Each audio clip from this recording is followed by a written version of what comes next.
Hi ಎಲ್ರಿಗೂ ನಮಸ್ಕಾರ. Welcome to it's ಮಹಾ ವ್ಲಾಗ್ಸ್.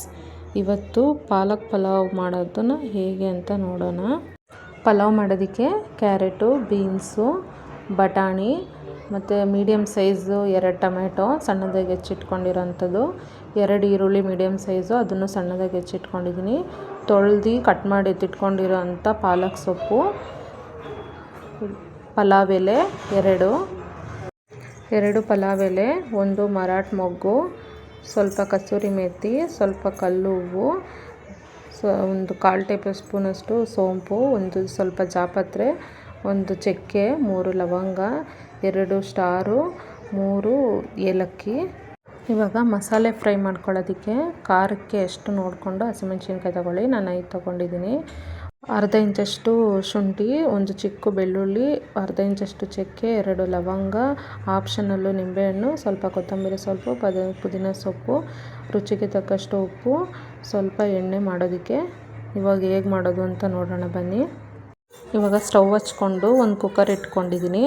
ಕುಕ್ಕರು ಬಿಸಿ ಆದಮೇಲೆ 2 ಟೇಬಲ್ ಸ್ಪೂನಷ್ಟು ಎಣ್ಣೆ ಹಾಕ್ಕೊಂಡು, ಎಣ್ಣೆ ಬಿಸಿ ಆದಮೇಲೆ ಚಕ್ಕೆ, ಲವಂಗ, ಶುಂಠಿ, ಬೆಳ್ಳುಳ್ಳಿ, ಹಸಿಮೆಣ್ಸಿನ್ಕಾಯಿ ಮತ್ತು ಕೊತ್ತಂಬರಿ ಸೊಪ್ಪು, ಪುದೀನ ಸೊಪ್ಪು, ಪಾಲಕ್ ಸೊಪ್ಪು ಎಲ್ಲನೂ ಹಾಕ್ಕೊಂಡು 2 ನಿಮಿಷ ಫ್ರೈ ಮಾಡಿಕೊಂಡ್ರೆ ಸಾಕು. ಜಾಸ್ತಿ ಹೊತ್ತೇನು ಫ್ರೈ ಮಾಡೋದೇನು ಬೇಡ. ಅದು ಸ್ವಲ್ಪ ಹಸಿ ಸ್ಮೆಲ್ ಹೋಗೋವರೆಗೂ 2 ನಿಮಿಷ ಹುರ್ಕೊಂಡ್ರೆ ಸಾಕು. ನೋಡಿ, ಇಷ್ಟು ಫ್ರೈ ಮಾಡಿಕೊಂಡ್ರೆ ಸಾಕು. ಇದನ್ನೊಂದು ಪ್ಲೇಟಿಗೆ ಎತ್ತಿಟ್ಕೊಳ್ಳೋಣ. ಇದು ತಣ್ಣಗಾಗೋಗಿ ಬಿಡೋಣ. ತಣ್ಣಗಾದ್ಮೇಲೆ ಇದನ್ನು ರುಬ್ಕೋಬೇಕು. ಇವಾಗ ಅದೇ ಕುಕ್ಕರ್ಗೆ 5ರಿಂದ 6 ಟೇಬಲ್ ಸ್ಪೂನಷ್ಟು ಎಣ್ಣೆ ಹಾಕ್ಕೊಳ್ಳೋಣ. ಇವಾಗ ಎಣ್ಣೆ ಬಿಸಿ ಆದಮೇಲೆ ನಾವು ಆವಾಗಲೇ ಎತ್ತಿಟ್ಕೊಂಡಿದ್ವಲ್ಲ ಪಲಾವ್ ಸಾಮಾನು, ಅದನ್ನೆಲ್ಲ ಹಾಕ್ಕೊಳ್ಳೋಣ. ಹಾಕ್ಕೊಂಡು ಫ್ರೈ ಮಾಡ್ಕೊಬೇಕು. ಪ್ಲೀಸ್ ನನ್ನ ಚಾನಲ್ನ ಯಾರು ಸಬ್ಸ್ಕ್ರೈಬ್ ಮಾಡ್ಕೊಂಡಿಲ್ಲ ಮಾಡಿಕೊಂಡು ವಿಡಿಯೋ ನೋಡಿ. ಪ್ಲೀಸ್ ನನಗೆ ಸಪೋರ್ಟ್ ಮಾಡಿ. ಇವಾಗ ಈರುಳ್ಳಿ ಹಾಕ್ಕೋತಾ ಇದ್ದೀನಿ. ಈರುಳ್ಳಿ ಹಾಕ್ಕೊಂಡು ಸ್ವಲ್ಪ ಫ್ರೈ ಮಾಡ್ಕೋಬೇಕು, ಕಲರ್ ಚೇಂಜ್ ಆಗೋವರೆಗೂ. ಮತ್ತು ಈ ಪಾಲಕ್ ಪಲಾವು ತುಂಬ ಟೇಸ್ಟಿಯಾಗಿರುತ್ತೆ. ನೀವು ಒಂದು ಸತಿ ಮನೇಲಿ ಟ್ರೈ ಮಾಡಿ ನೋಡಿ, ಹೆಂಗಿತ್ತು ಅಂತ ಕಮೆಂಟ್ ಮಾಡಿ. ಆವಾಗಲೇ ಶುಂಠಿ ಬೆಳ್ಳುಳ್ಳಿ ಪೇಸ್ಟನ್ನು ತೋರಿಸಿರಲಿಲ್ಲ, ಆದರೆ 1 ಟೇಬಲ್ ಸ್ಪೂನಷ್ಟು ಶುಂಠಿ ಬೆಳ್ಳುಳ್ಳಿನ ಹಾಕೋಬೇಕು. ಹಾಕ್ಕೊಂಡು ಹಸಿ ಸ್ಮೆಲ್ ಹೋಗೋವರೆಗೂ ಸ್ವಲ್ಪ ಹುರ್ಕೊಬೇಕು. ಇವಾಗ ಹೆಚ್ಚಿಟ್ಕೊಂಡಿರೋ ಅಂಥ ಟೊಮೆಟೊನ ಹಾಕ್ಕೊತಾ ಇದ್ದೀನಿ. ಇದು ಅಷ್ಟೇ, ಸ್ವಲ್ಪ ಮೆತ್ತಗಾಗೋವರೆಗೂ ಸ್ವಲ್ಪ ಫ್ರೈ ಮಾಡಿಕೊಂಡ್ರೆ ಸಾಕು.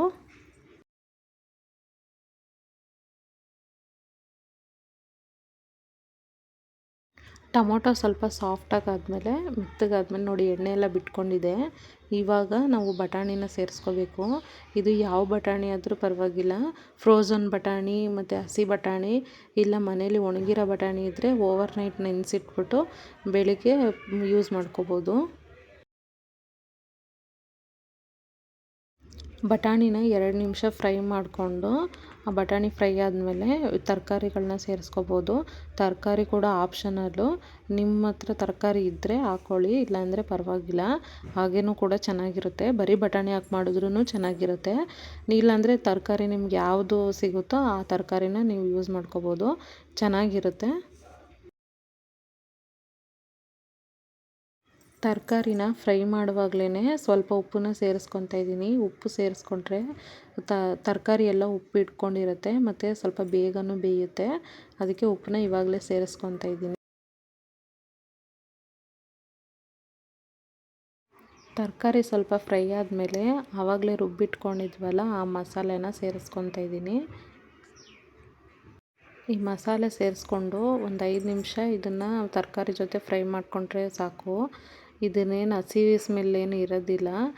ಮೊದಲೇ ಫ್ರೈ ಮಾಡಿಕೊಂಡೇ ರುಬ್ಕೊಂಡಿರ್ತೀವಲ್ಲ, ಹಾಗಾಗಿ ಜಾಸ್ತಿ ಹೊತ್ತೇನು ಫ್ರೈ ಮಾಡೋ ಅವಶ್ಯಕತೆ ಇಲ್ಲ. ಒಂದು 5 ನಿಮಿಷ ಫ್ರೈ ಮಾಡಿಕೊಂಡ್ರೆ ಸಾಕು. ಅದು ಸ್ವಲ್ಪ ಎಣ್ಣೆ ಎಲ್ಲ ಬಿಟ್ಕೊಳ್ಳುತ್ತೆ, ಅಲ್ಲಿವರೆಗೂ ಮಿಕ್ಸ್ ಮಾಡ್ಕೊಂಡು ಫ್ರೈ ಮಾಡಿದ್ರೆ ಸಾಕು. ಇದನ್ನು ಒಂದು ಪ್ಲೇಟಿಂದ ಮುಚ್ಚಿ ಒಂದು 5 ನಿಮಿಷ ಬೇಯೋದಕ್ಕೆ ಬಿಡೋಣ ಮೀಡಿಯಮ್ ಉರಿನಲ್ಲಿ. ಮಧ್ಯೆ ಪ್ಲೇಟ್ ತೆಗೆದು ಸ್ವಲ್ಪ ತಿರುಗಿಸ್ಕೊತಾ ಇದ್ದೀನಿ, ಇಲ್ಲಾಂದರೆ ತಳ ಹಿಡ್ಕೊಂಬಿಡುತ್ತೆ, ಎಲ್ಲ ಸೀದೋಗ್ಬಿಡುತ್ತೆ.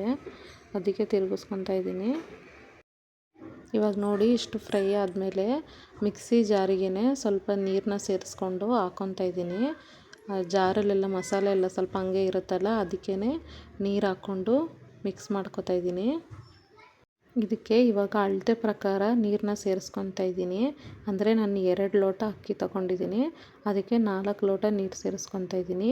ನೀವೇನಾದರೂ 1 ಲೋಟ ತೊಗೊಂಡಿದ್ರೆ 2 ಲೋಟ ಸೇರಿಸ್ಕೊಳ್ಳಿ, ಇಲ್ಲ 3 ಲೋಟ ತೊಗೊಂಡಿದ್ರೆ 6 ಲೋಟ ನೀರು ಸೇರಿಸ್ಕೊಳ್ಳಿ. ಆ ಥರ ಅಳತೆ ಪ್ರಕಾರ ನೀರನ್ನ ಸೇರಿಸ್ಕೊತಾ ಇದ್ದೀನಿ. ಆವಾಗಲೇ ನಾನು ಹೇಳೋದನ್ನ ಮರ್ತೋದೆ, ಸಾರಿ.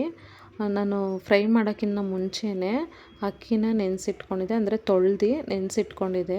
ನಾವು ಇದು ಎಲ್ಲ ಒಗ್ಗರಣೆ ಮಾಡೋ ತನಕ ಅದು ನೆಂದ್ಕೊಂಡಿರುತ್ತೆ. ಅಷ್ಟೊತ್ತು ನೆನೆಸಿದ್ರೆ ಸಾಫ್ಟಾಗಿ ಚೆನ್ನಾಗಿ ಬರುತ್ತೆ ಅಂತ ನೆನೆಸಿಟ್ಕೊಂಡಿದ್ದೆ ಮುಂಚೆನೇ. ನೀರೆಲ್ಲ ಸೇರಿಸಿದ ಮೇಲೆ ಒಂದು ಪ್ಲೇಟ್ನ ಮುಚ್ಚಿ ಅದನ್ನು ಚೆನ್ನಾಗಿ ಕುದಿಯೋಕ್ಕೆ ಬಿಡೋಣ. ಇವಾಗ ನೋಡಿ ಕುದೀತಾ ಇದೆ.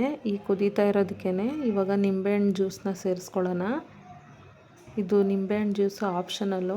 ನಿಂಬೆಹಣ್ಣು ಹುಳಿ ಟೊಮೆಟೊ ಯೂಸ್ ಮಾಡಿದರೆ ನಿಂಬೆಹಣ್ಣು ಹಾಕೋದೇನು ಬೇಡ.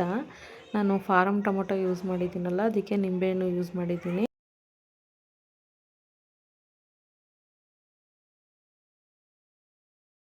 ನಿಂಬೆಹಣ್ಣಿನ ಜ್ಯೂಸ್ ಸೇರಿಸಿದ ಮೇಲೆ ಇದಕ್ಕೆ ನೆನೆಸಿಟ್ಕೊಂಡಿರೋ ಅಕ್ಕಿ ಹಾಕ್ಕೊತಾ ಇದ್ದೀನಿ.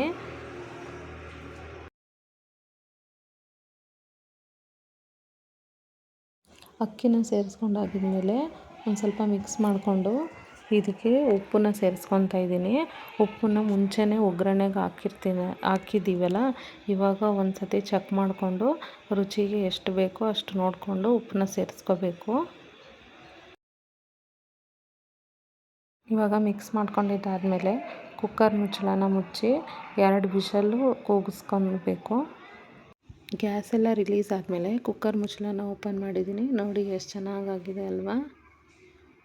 ಇದನ್ನು ಚೆನ್ನಾಗಿ ಒಂದು ಸತಿ ಮಿಕ್ಸ್ ಮಾಡ್ಕೊತಾ ಇದ್ದೀನಿ.